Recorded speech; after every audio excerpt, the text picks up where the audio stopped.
Saking begitu lengketnya dosa zina itu dengan hukuman. Karena apa? Karena dosa yang memberikan kenikmatan dari ujung rambut sampai ujung jempol itu dosa zina. Makanya hukumannya di dalam Islam pada zaman Rasulullah itu tidak main-main, hukumannya rajam. Rajam itu ditaruh di dalam lubang, disisakan kepalanya, disiapkan batu. Batunya bukan batu yang gede yang sekali dijatuhkan pecah mati seketika, tidak boleh. Beda sama kisos. Kisos itu pedang yang dipakai algojo itu harus tajam. Sekali tebas, set, putus. Tidak boleh pakai cutter, Pak. Itu mati. Kenapa? Supaya tidak merasakan efek sakit orang yang dikisos. Tapi itu tidak berlaku sama hukum rajam. Hukum rajam itu tidak batu yang gede, bukan batu kerikil 3 hari 3 malam tidak mati-mati. Tidak. Batunya segenggam kepala, tangan. Dilempari prek gitu. Prek, kenapa? Kok segenggaman tangan? Supaya dia merasakan sakit untuk memberikan efek rasa perih di seluruh jaringan dan peredaran darahnya, sebagaimana seluruh jaringan dan peredaran darah mendapatkan kecipratan nikmat ketika berzina pada perkara haram. Itu menunjukkan apa? Menunjukkan betapa besarnya dosa zina itu. Sehingga ketika seseorang itu berzina, maka sesungguhnya efeknya begitu besar pada kehidupan. Ya. Sehingga akhirnya nanti anak-anaknya pun akan terancam. Dan sebenarnya memang secara fitrah memang kita harus paham. Dosa zina itu tidak ada satupun fitrah manusia, beriman atau tidak beriman, yang siap menerima perzinahan. Ya. Makanya dosa zina itu merusak 4 sekaligus, Pak. Kalau ada manusia minum khamr, yang dirusak akal, Pak. Kalau minum khamr, pakai narkoba, yang dirusak akal. Tapi kalau zina, yang dirusak itu 4. Pertama, akal. Kenapa akal dirusak sama zina? Akal mana? Akal mana yang bisa menerima seorang wanita dan laki-laki melepaskan bajunya tanpa ikatan komitmen dan tanggung jawab? Dia membuka segel tanpa minta izin kepada pemilik segel, yaitu Allah. Ya, akal, Pak. Makanya maaf ya,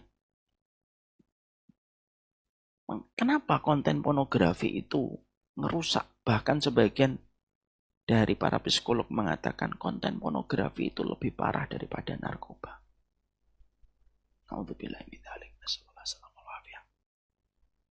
Karena memang di zina itu bukan hanya ngerusak, tapi sampai ngerusak ke sini kecanduannya itu bisa parah. Saya pernah dengar psikolog Ibu Risman, Eli Risman, beliau menyampaikan efek dari pornografi itu merusaknya di sini itu lebih besar daripada narkoba. Makanya kasus yang terakhir, Pak, ada perempuan dipukuli kan karena kecanduan seorang laki-laki dengan pornografi. Akal itu rusak. Betul kata Allah, tidak ada yang salah Allah itu. Makanya kalau ada ketetapan Allah kita katakan salah. Lu terus yang benar sopo kalau Allah salah. Ngerusak akal. Yang kedua, ngerusak nasab. Karena kalau zina itu sampai terbentuk, lalu menjadi buah, menjadi janin, menjadi anak, nasabnya ke siapa? Nasabnya kepada bapaknya dong, Ustaz. Lah itu kan bukan bapaknya sebelum terjadinya ijab qabul kok. Itu namanya mencuri nasab. Nah, kita tidak usah ikut-ikutan masalah nasab di luar ya, Pak. Ya, udahlah, tidak usah terlalu meributkan nasab. Nasib kita aja belum tentu selamat di hadapan Allah. Pengen ngomong masalah nasab ya, jadi kembali ke ini. Jadi nasab, merusak nasab. Jadi nasab itu rusak ketika orang itu sudah berzina. Yang ketiga, kehormatan, Pak. Kenapa kehormatan, Ustaz? Gak ada seorang bapak, kalau fitrahnya benar, mendapati anaknya dizinai dan anaknya berzina, kecuali remuk orang tuanya, Pak, kehormatannya di hadapan Allah. Itu sudah langsung, kalau ibarat ini kertas, Kalau ada di antara keturunannya berzina, itu sudah remuk dia. Di hadapan Allah itu sudah rusak itu. Makanya kenapa kita sebagai laki-laki, Pak, kita harus tegas, terutama ketika menjaga anak perempuan. Karena apa? Itu kehormatan kita itu di situ. Dan anak perempuan kita itu sebenarnya sutroh, Pak, dan hijab kita dari api neraka. Itu anak perempuan. Kita aja tidak mungkin, Pak, merusak emas. Apalagi kita membiarkan anak kita yang tidak bisa dibandingkan dengan harga emas oleh seseorang. Makanya maaf kalau boleh saya menyampaikan.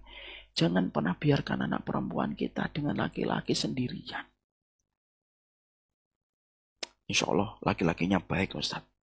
Yakin Bapak? Laki-laki baik sama perempuan sendirian di mobil? Ketika dia punya keinginan? Apalagi kalau kita sampai terkadang itu terlalu permisif. Gitu. Mau dibawa kemana?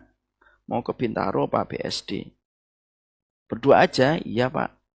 Ya udah sebelum jam 9 pulang ya. Siap Pak. Emang kita kira sebelum jam 9 syahwat libur? Setannya libur? Kan enggak.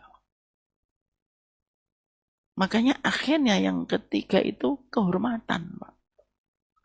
Kita tidak mungkin menitipkan emas ketika menjadi investasi kita. Lah kok malah nitipin anak sama orang yang kita baru kenal. Kehormatan. Yang keempat, agama. Agamanya rusak. Kenapa?